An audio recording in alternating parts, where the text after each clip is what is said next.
Welcome to the Wicked Webs We Weave podcast. I am your host, Ryan Mckern. Sit back and dwell in the darkness, mon ami. And thank you for joining me in the Wicked Webs We Weave.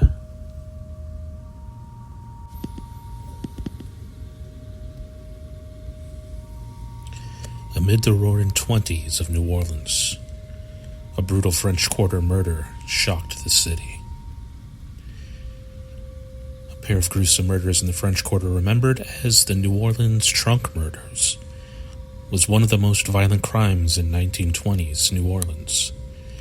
The story is usually included in the historic New Orleans collection, Danse Macabre, The Nightmare of History, a tour that explores the darker aspects of the city's history. The in-person tour is on hiatus, but THNOC's Visitor Services Department produced a new series of videos based on the stories. The French Quarter of 1920s is often remembered for the vibrant cultural scene that coalesced around writers such as Sherwin Anderson and Lyle Saxon, an institution like the Arts and Crafts Club and the Double Dealer literary magazine. Artists, writers, partisans of the bohemian lifestyle were drawn to the lower rent and old-world aesthetic of Vucqueray. My, how things change. In reality, the French Quarter was still a principally working-class neighborhood, much as it had been since the late 19th century. In the decades after the Civil War, many wealthier residents of old inner-city neighborhoods had moved to garden suburbs along Esplanade Avenue, St. Charles Avenue, and further uptown to escape urban nuisances such as warehouses and sugar refineries. Meanwhile, the French Quarter had become increasingly home to working-class residents thanks to decreasing property values and proximity to employment opportunities. Newly arrived immigrants from Sicily settled in large numbers beginning in the 1880s. By the 1920s, the neighborhood, especially in areas closer to Esplanade Avenue, was heavily populated by first- and second-generation Sicilians, who joined the racially and ethnically diverse community. This lively era in the French Quarter was unfortunately accompanied by a spate of crime. Nevertheless, the Trunk murder stood out as an exceptional case of violence that rattled and captivated the city. On the afternoon of Thursday, October 27th, 1927, Nettie Compass entered the second-floor apartment at 715 Ursuline Street to do some cleaning. She had barely set foot inside before encountering traces of blood. Her calls for help attracted the attention of two men nearby who called the police. Responding officers uncovered the full horror of the murder scene. Two small traveling trunks packed with the expertly butchered corpses of two young women. Blood-soaked mattresses where the victims had lain. Severed fingers on the floor and bathroom covered in blood. Orleans Parish Coroner Dr. George Ruling determined that the killer had first bludgeoned the women with a lead billy club before decapitating them with a machete and amputating their arms and legs. Authorities recovered a gold wedding band buried in a deep gash in one of the victims' backs. Clothing that investigators believed had been tossed from the trunks to accommodate the women's remains was strewn about in tenement alongside discarded human remains.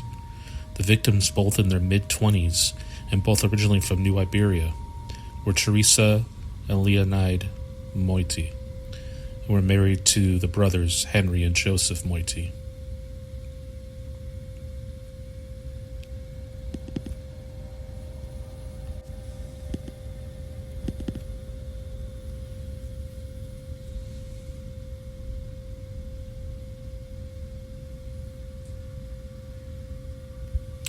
The limited information about Teresa Moiti and her sister-in-law, Leonide Moiti, comes primarily from the testimonies of those involved in the investigation and the tabloid-style press coverage.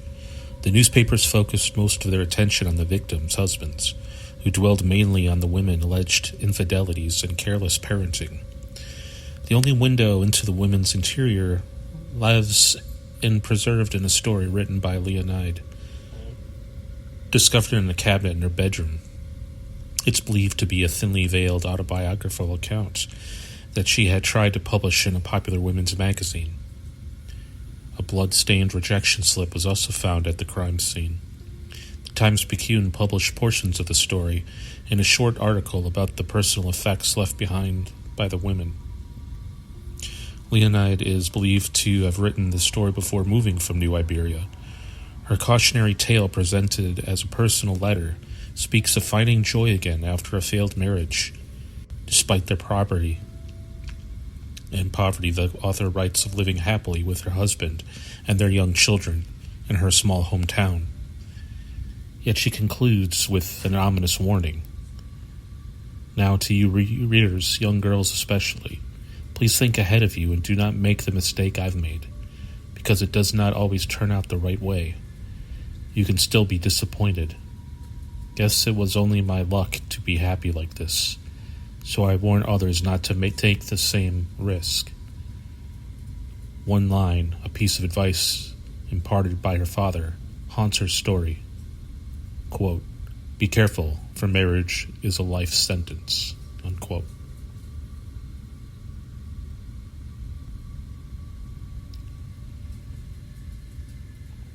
Upon the gruesome discovery of the two murdered women, New Orleans Superintendent of Police Thomas Healy set about locating the husbands.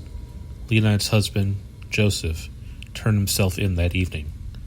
Henry, however, was nowhere to be found. Both couples and their young children lived in the small apartment. Joseph told police he had recently moved in with his sister after catching Leonide with another man. Neighbors reported bitter fights over money, constant accusations of infidelity, and wild drinking bouts in the household. After determining that Henry had headed to a Camp Street boarding house, where he planned a getaway by ship, Superintendent Healy radioed the 7 ships sailing out of New Orleans that day to be on the lookout. Healy's dispatches to the area law enforcement described Henry as having dark bushy hair, very dark brown eyes, and tattoo mark on arm, a flower with a lady's face, also a nude woman. On Saturday, October 29th, 2 days after the women's bodies were discovered, crewmen of the freighter Gem reported Henry Moiti of the Lafourche Parish Sheriff. Henry had begged his way into the ship using a false name, but the crew recognized the tattoo from the newspaper stories about the crimes.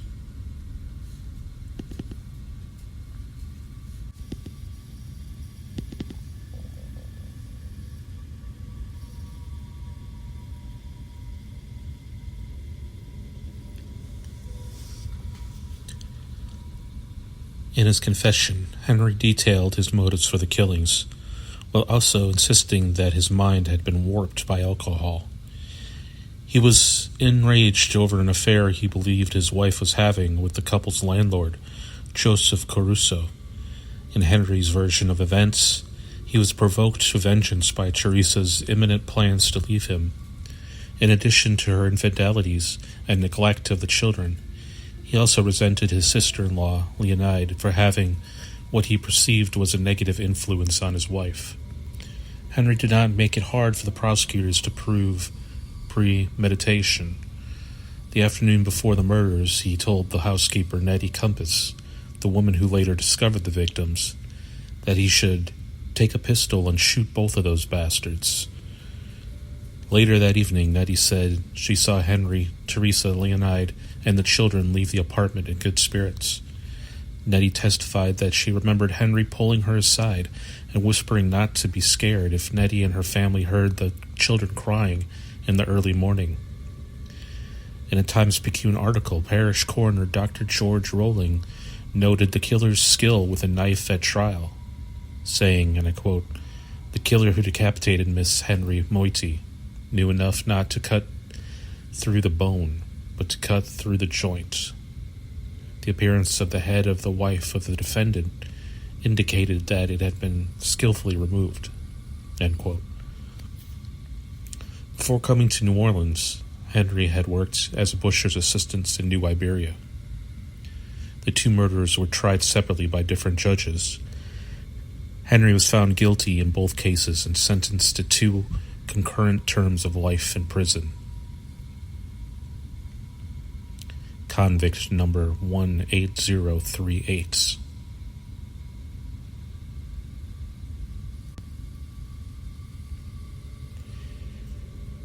Henry began his sentence at Louisiana State Penitentiary on July 6, 1928.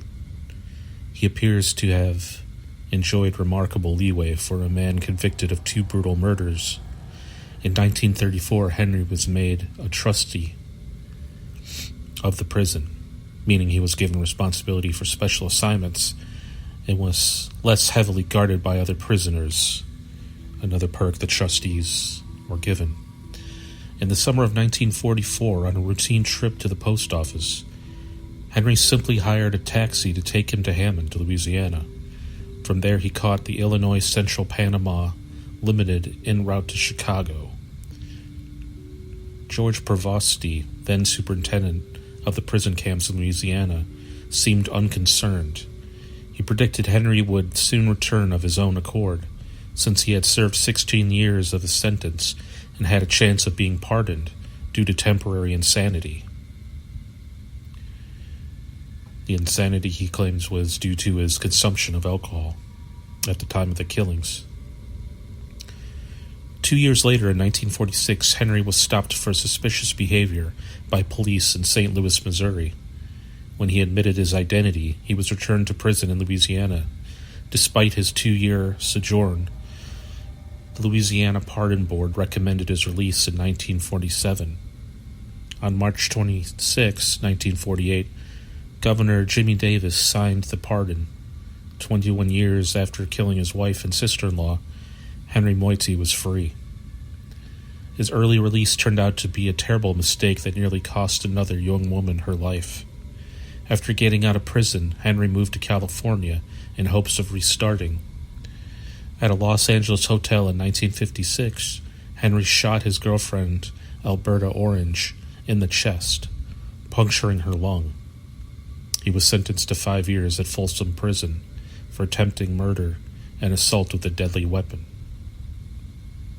Henry died of a stroke in 1957 while serving his term at Folsom. Memory of his crimes survives in part due to the themes this story shares with a popular French Quarter ghost story.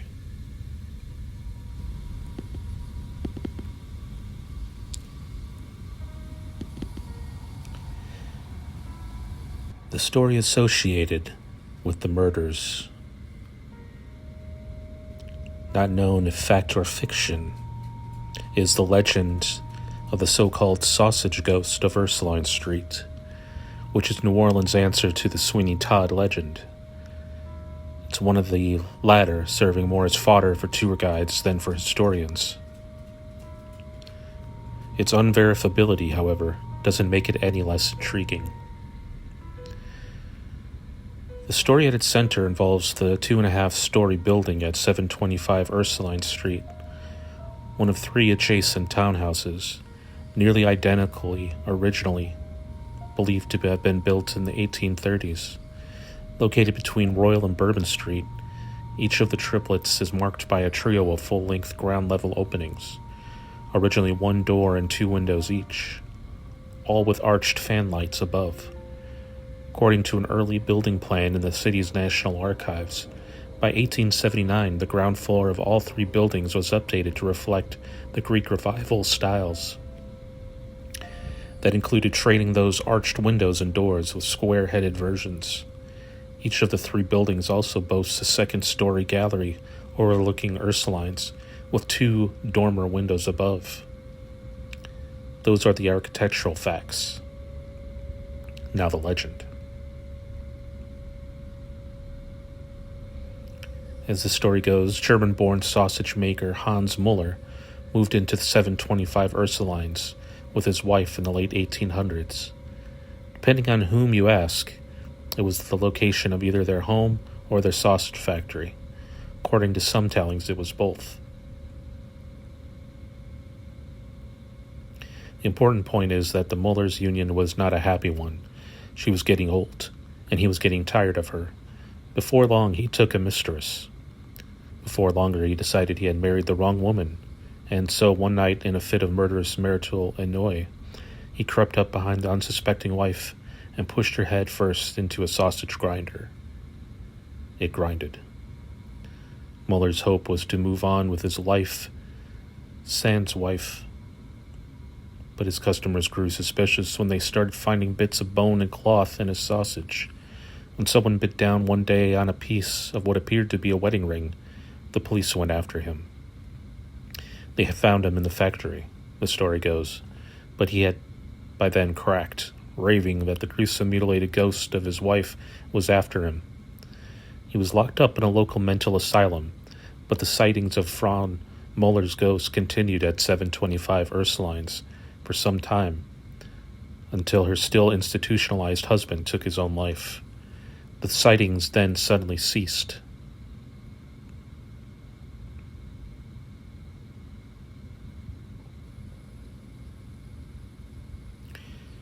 German migration to the city of New Orleans was in full force in the second half of the 19th century, when the story is said to have taken place. There is no indication in the property record that a sausage factory ever existed at 725 Ursulines, according to the Historic New Orleans Collection. Colin C. DeBoyle Digital Vocare Survey, which also provides no indication anyone named Muller owned property there. Similarly, a search of local newspaper archives turned up no mention of a sausage-making Hans Muller. So one might argue perhaps the Mullers were renters who didn't believe in newspaper advertisings. That's possible. It's a lot less likely, though, that the newspapers of the day, and there were a bunch, some with a demonstrated fondness of shocking headlines, and have failed to report such a sensational incident. Yet the death of Miss Muller is absent from the local newspaper record.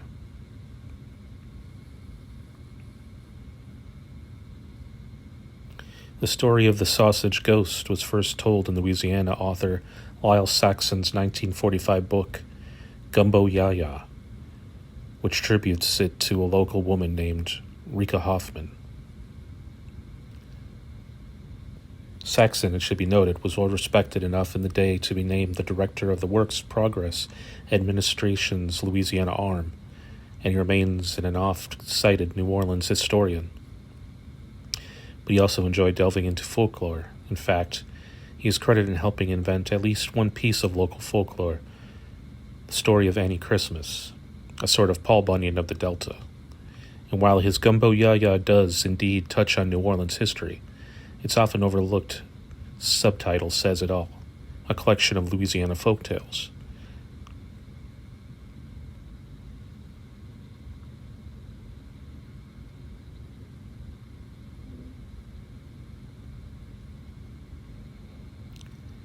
And yet 725 Ursulines has become the Sausage Ghost House.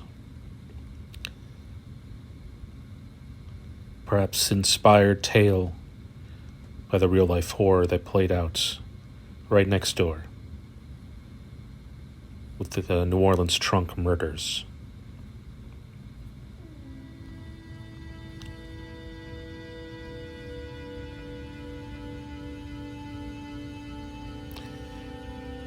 Thank you again for joining me in this special episode of the Wicked Webs We Weave podcast. Please like and subscribe and share this video. Leave a comment below of what you would like to hear be covered on a podcast episode. Thank you again for joining me in the darkness, my friend. Warm yourself near the proverbial fire. I am your host, Ryan Mckern, and until we meet again, au revoir.